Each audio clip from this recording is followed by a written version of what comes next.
सुब्रत रॉय का निधन 14 नवंबर को मुंबई में हो गया। ज्यादातर लोगों को इसके बारे में 15 नवंबर की सुबह पता चला।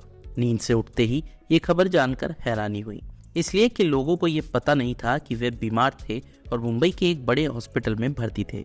कारोबार और उद्योग की दुनिया में फर्श से अर्श पर पहुंचने की कई कहानियां आपने सुनी होगी, लेकिन सुब्रत रॉय की कहानी कई मायनों में अलग है। सहारा ग्रुप के लाखों एम्प्लॉयज के लिए वे सहाराश्री थे। नाम, शान और रसूख के लिहाज से जो ऊंचाइयां उन्होंने छुई थी, वैसा शायद ही किसी दूसरे उद्योगपति ने हासिल किया हो। 75 साल की उम्र में इस दुनिया से जाने का मतलब है कि उन्हें जिंदगी कम नहीं मिली थी। उस जिंदगी को उन्होंने खूब जिया, करोड़ों को प्रेरित किया, लाखों लोगों को रोजी रोटी कमाने के मौके दिए, इंडिया में कई खेल और खिलाड़ियों को आगे बढ़ने में मदद की।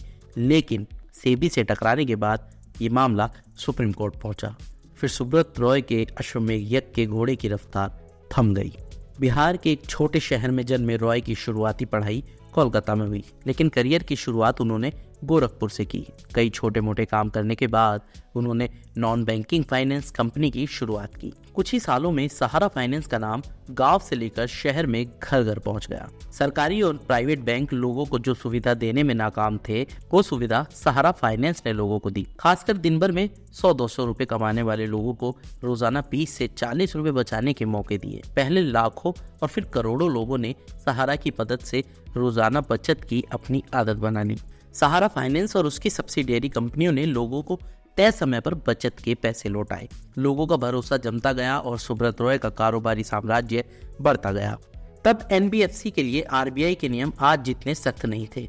एक तरह से आप कह सकते हैं कि रेगुलेशन के नाम पर कुछ बहुत पुरानी गाइडलाइंस थी। दरअसल कभी बैंकिंग रेगुलेटर और सरकार ने भी नहीं सोचा था कि एनबीएफसी इतनी बड़ी हो जाएगी जिसको काबू में करना मुश्किल हो जाएगा। करोड़ों लोगों से रोजाना आने वाले 100-200 रुपए इतने ज्यादा बढ़ गए कि सुब्रत राय ने हर उस इंडस्ट्री में कदम रखा जो तब नजर में आता था। इनमें hotel, real estate, mutual fund, insurance, airlines, retail वगैरह वगैरह। सुब्रत रॉय ने अपने बेटों की शादी में जितने पैसे खर्च किए, उतना ज्यादा खर्च का आपको शायद ही कोई दूसरा उदाहरण मिले।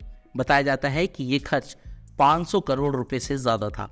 शादी में आमंत्रित वीवीआई की लिस्ट ने लोगों को हैरान कर दिया था। बॉलीवुड और क्रिकेट के सितारे तो उनके आंगन के स्थायी हिस्सा थे। जिन शख्सियतों को लोग मीडिया और सिनेमा के पर्दों पर देखने के आदी थे, वे उनके दाएं बाएं नजर आते थे।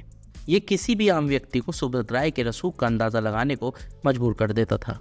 15 नवंबर को सुब्रत राय के निधन के बाद सहारा ग्रुप का नेटवर्थ 2,59,900 करोड़ रुपए बताया गया। मीडिया रिपोर्ट्स में कहा गया कि इस ग्रुप के पास 30,970 एकड़ जमीन है।